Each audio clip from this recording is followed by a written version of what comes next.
We are in modern-day Rome, and we are down across the river near the Vatican. And if you go down to the Vatican today and you go into St. Peter's Basilica itself, and you follow the crowds off to the right, you will come to a window that looks onto one of the greatest sculptures ever sculpted during the Renaissance. And that sculpture is the Pietà by Michelangelo. And the Pietà has gone through a number of various stages of showing. It was at one point more accessible. You could walk up to it, though of course at some point someone attempted to mar it with a hammer. And so today we actually can only view the Pietà from afar through glass. And not a few people, particularly Protestants who go to see the Pietà, often marvel at the fact that the Pietà, though it depicts Mary holding Jesus after the crucifixion, after he has been brought down and he is lying there dead, they often notice that it appears as if we are only really to look upon Mary.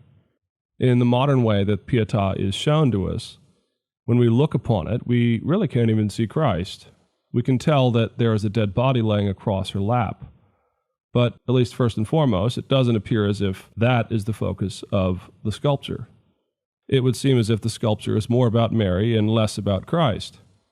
And over Catholic history, since it was sculpted and finished around the time of 1500, Catholics themselves have seen this sculpture, the Pietà, as predominantly about Mary.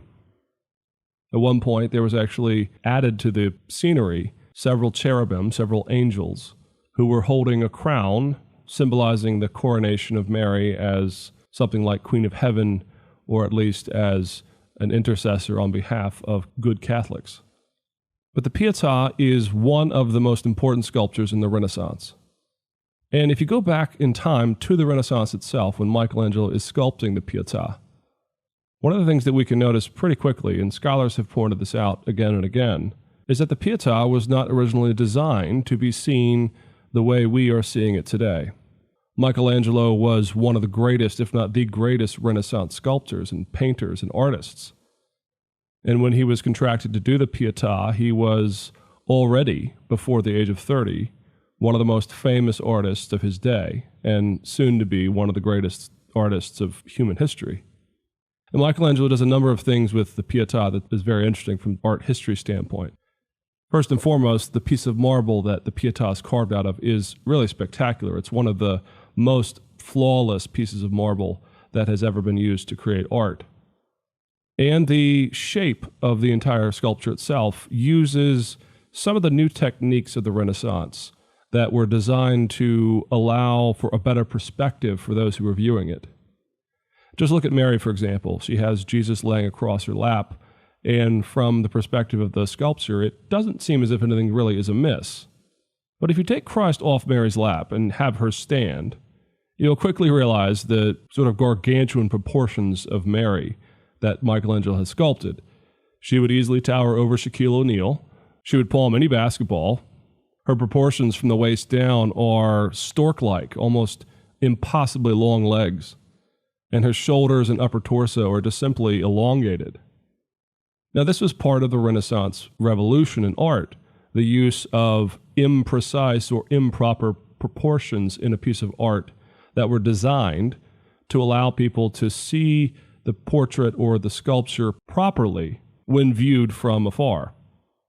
The other thing that historians have pointed out about the Pietà, however, is that the modern way that the Pietà is housed and shown is not how Michelangelo originally intended it to be. For example, Michelangelo never intended for the Pietà to be up on a pedestal. That was not the original design. The original design had the Pietà resting on the ground. The other thing we know is that the Pietà was originally housed in Old St. Peter's, not the current St. Peter's Basilica, but the old one. And it was housed up in a north sort of transept area off to the left in something like a rotunda area. And what we know of that rotunda from drawings and from descriptions of it is that it was lit from above, that there were windows out of the top, near the ceiling, near the domed portion, and that there were not any windows at, say, human level. And so historians have reconstructed it in part, and they've constructed how the Pietà should have been viewed versus how it is viewed now, up on a pedestal and with spotlights shining up into Mary's face. And historians have noted that Michelangelo's original intention was not to have Mary be the focus, but was rather to have Christ be the focus. You see, because in the original, it would have been on the ground, and it would have been lit from above through natural light. And historians, somewhat reconstructing what this might have looked like, have come to the conclusion that it would have been quite different to have stood before the Pietà in the Renaissance itself. That Mary's face, if lit from above, given the fact that she is bowed, her head is bowed almost in prayer before her Lord, would have actually been shrouded in shadow. And, more importantly, that from the ground, off of the pedestal, and with the natural light shining down from above, we, standing before it, would have only been contemplating Christ. We would have seen Christ there laying on her lap much easier. In fact, it would have been the focus for us. And Mary's head shrouded in shadow would have been, in many ways, our own perspective, that here we lie between the cross and the resurrection during a time of intense trial and tribulation as the church seemed to sort of struggle with the perspective of what to do with the death of their Lord. And so Mary would have been more like us rather than Mary, Queen of Heaven. She would have been in prayer, shrouded in shadow, and only with Christ being lit and only Christ visible. And so the focus of the viewer of the original Pietà, as Michelangelo had intended it, would have focused on Christ. And in many ways, the difference between the Renaissance Pietà and the Pietà as it is shown to us today is analogous to the way humanism has changed in our perspective over the years. How in the original, humanism was actually quite a good thing, that it gave us, for example, biblical languages, a new appreciation for art, a new appreciation for languages and letters, and these kinds of things. But that over the years, over the centuries, humanism has been elevated up, and, as I like to say, the spotlight has been shown on the wrong things of humanism. That humanism has sort of become out of proportion to its original design. But that was not the intention of humanism. Humanism was not designed to be what many of us assume it is or was, which is a humanizing movement or a self-aggrandizing movement of the human over against the theological or the divine. And so our misunderstanding of humanism often leads to a misunderstanding of this period of time as a whole, as well as, more importantly, a misunderstanding of the Reformation and the fact that so many of the reformers were heavily influenced by humanism should give us some pause with the claim that humanism is somehow disingenuous or somehow self-glorifying or self-seeking, self-serving in the way that it approached the intellectual life or the Christian life. And so in this lecture and in the next lecture, we're going to take a look at humanism, and we're going to ask the question, what was humanism actually like in its original intention? Was it a philosophy? Was it an artistic movement? How does an artistic movement that raised the profile of people like Michelangelo and Da Vinci and all these other artists, how does that humanism compare and contrast and connect with the humanism that affected the Reformation and that shaped so many of the Protestants who came out of the Catholic Church, who reshaped and reformed the Church on biblical grounds? Put simply, humanism begins in Italy, but with some specificity we can say that it begins in and around the city of Florence. Now, there were other cities and other factors and other figures involved, but if you take Florence out of the equation, it is really hard to see how humanism gets going. But if you take some of the other cities and some of the other figures out, humanism might very well have continued on with perhaps a little less persuasion than it had before, but it would have continued. Florence, in and around the late 14th century, begins to develop a certain capacity and a certain desire for classical antiquity. And it's hard to see how all of this synced up. It does seem to come together almost at once. But it starts with a series of scholars and artists and writers who so far outstripe the Middle Ages that it does seem to be the birth of something new. And in fact, that is where we get the name, the Renaissance, as being the rebirth, as if there is a rebirth of some new glorious understanding and some new technical skills in art and in languages and in scholarship that had been lost for some period of time. And the reason for this seems to be, some scholars argue, the ongoing depression of the Black Death, that as the Black Death ravaged much of Europe, including Italy, that there seemed to arise this desire to get beyond the Black Death, at least from a psychological standpoint, by doing something glorious and with beauty and with excellence. If life is short, let's do it right, as some people might say. Let's not simply wait for death, but let's live to the glory of God while we still have years left. And there are two major figures at this period of time that could be cited. One is in the area of art, where you have Giotto, who in and around the area of Florence begins to develop a new understanding of realism through the process of foreshortening and shading in his art. And Giotto, of course, lives right around this time, right about the start of the Black Death itself. But his move was to understand art as a realism, to try to get as close to the realism of the subject as possible, while still being a piece of art and a work of art. And flowing from Giotto and many others, you see the emergence and the flowering of a period of art that is really unrivaled in the history of art in general.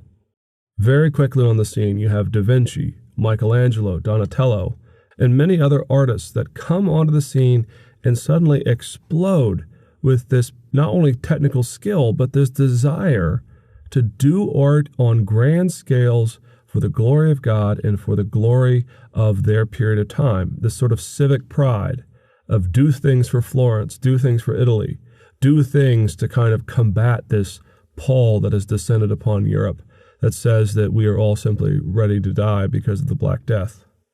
Now, we can say a few things about humanism at this point, both in terms of where it's coming from an artistic standpoint and from where it will eventually go with literacy. One of the things we have to understand about humanism is that it is not a philosophy. Humanism does not believe a certain ism. It does not come from a certain philosophical position that is comparable, say, to Aristotelianism or Platonism or Stoicism. In some ways, having something called humanism is itself one of the problems with how we interpret it in these days, looking back into the 14th through the 16th centuries. But humanism is not a philosophy. Rather, humanism is an approach to learning. It is an approach to the theology of the day and to all types of fields of study. Humanism, in other words, is really a perspective on what is the most important thing to study. And in that sense, humanism is eventually contrasted with scholasticism. And we'll talk more about the differences between humanism and scholasticism in our next lecture. But we need to say now, up front, that humanism is focused primarily on what we would, in a college curriculum, call the humanities. Subjects that are more of the area of persuasion or of general learning, history, ethics, languages, rhetoric. All of these subjects are part of what we would call the humanist curriculum. And that comes from the fact that humanists are not, again, seeking to have one philosophy that overarches all of it as a specific ism, but rather they have a particular approach to learning and to the good life and to a well-educated life that differs from that of scholasticism in the Middle Ages. Humanists believe that scholasticism was wrong not so much by its content, but by its lack of attention to things like ethics, to beauty, to art, to rhetoric. So you see, for example, humanists criticizing scholastics for being inelegant, for the way that their Latin is kind of hackneyed and put together poorly, that it doesn't have a sense of flow and beauty to it whenever they are writing. And you see in humanist art that there is a sense of revulsion, not arrogance per se, but a sense of inadequacy whenever they look at art from an earlier time period. That what humanists want, what they desire, is a philosophy in the general sense that approaches life and the study of learning itself. And it's for this reason, the fact that there is no single philosophy, no single ism, that humanism can take on all kinds of different shapes and sizes. You do occasionally find humanists in the Italian Renaissance who are more or less antagonistical to the church and to dogma. But those are few and far between. You also find artists who are not principally all that concerned with ethics or history or philosophy or dogma. but they're not opposed to these things. They are just simply artists. And you can also, in the North, as we'll see in a bit, find people who are humanists who only care about biblical texts, biblical studies, and languages. And so when we look at humanism in general, its initial impulses, even when we see that in Giotto, the initial impulse is to do things better, to do things more properly, to advance our skill and our learning and our studies so that we are better rounded people. And it's perhaps for this reason that all the way down until today, whenever we call someone a Renaissance man or a Renaissance woman, what we mean by that is someone who has wide depth of knowledge in all kinds of fields, and that depth of knowledge has somehow increased the quality of their life. Now, the last person to discuss about the rise of humanism is the figure of Petrarch. Petrarch is one of these figures who seems to, on his own power, by his own might, his own prowess, seems to spark a revolution in the subject of studies of the classic antiquity. Petrarch's writings and his philosophy and his understanding of various understandings of history and of ethics and of literature really sparks humanism itself, really by a model of what humanists could be. Again, humanism not being a philosophy in and of itself, didn't really have to look to the philosophy of Petrarch. There have never been, nor will there ever be, Petrarchists walking around believing that they somehow follow the philosophy of Petrarch himself. However, there have been lots of people who have looked to Petrarch as the supreme humanist or one of the principal humanists in the Western world. And Petrarch was one of the guys who did live through the Black Death. In fact, he was a survivor of it himself. And that reality, that near sort of brush with death, combined with his own capacity for intellectual study and rigor, pushed him to really challenge the idea that the Middle Ages was a model of time to be emulated, was a period of time to be emulated. And in fact, it was Petrarch who gave us the very classic three-part view of history that we all still repeat all the way down until today in our history lessons. Petrarch was the one who believed that we could divide human history up into three great periods of time: the classical golden age, the medieval age, literally the Middle Ages, the time between two great periods. And then, Petrarch said, the Renaissance, or the rebirth of his own day.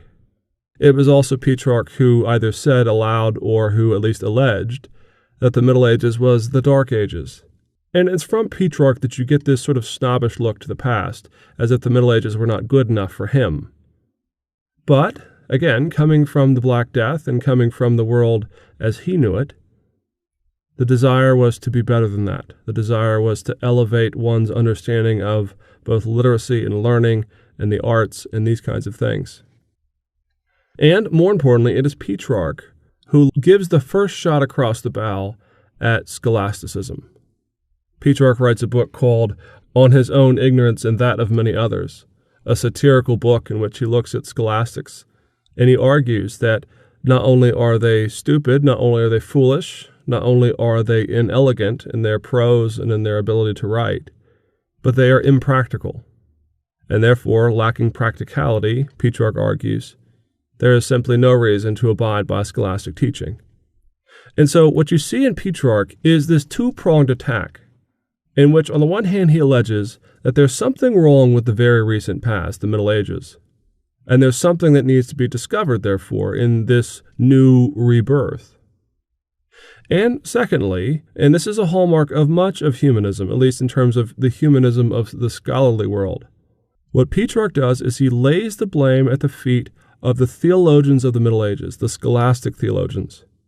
Not because he finds that their teachings are necessarily all that wrong. He doesn't think that religion or theology or philosophy is a bad thing. Rather, Petrarch's criticism is that the scholastic world has not done good theology. It's not that they're theologians in and of themselves that's the wrong thing. It's the kind of theology they're coming down with, a theology that is impractical, that is logic chopping, that is simply there for the academics and the scholastics and these kinds of things. And so what Petrarch holds out is a two-phase system in which he says, one, the very recent past is wrong, and it is these bozos here, these theologians, who have caused much of the problem, and therefore they should take the blame. And so from Petrarch on, you get this development of an idea that the problem is between humanists and scholasticism. And, more importantly, you start to see some shadings of a problem, that this is a problem between humanists and those who are running the church. And that understanding of humanism comes home to roost in the Reformation, when Luther and others, many of whom have some engagement, or in the case of, say, Calvin or Melanchthon or Butzer or Cranmer and others, some very extensive exposure to humanist letters and writings, you begin to see that when the humanists, like Petrarch, all the way back in the 14th century, begin to allege that it is the theologians of the church, the leadership of the church, that is causing much of the problem, you can see how this might begin to affect things, intellectually speaking, as we move forward. And so, historians actually began to differentiate between the humanisms of the latter Middle Ages. On the first hand, we talk about the Italian humanistic movement, or the Italian Renaissance. And the Italian Renaissance, of course, is the period of time with Michelangelo and Da Vinci and the Sistine Chapel and the Pietà and the David and all of these wonderful works of art that are there in Florence and in Rome and all these places. Now, these periods were happening right alongside, just prior in some cases, to the Reformation. And so therefore, when we talk about the Italian Reformation, what we're talking about is predominantly a period of art and of the visual arts. However, recently historians have begun to talk about Northern humanism. And Northern humanism really is the heir to Petrarch. Petrarch being the man of letters, the man of writing, the man of languages, the man of classical antiquity.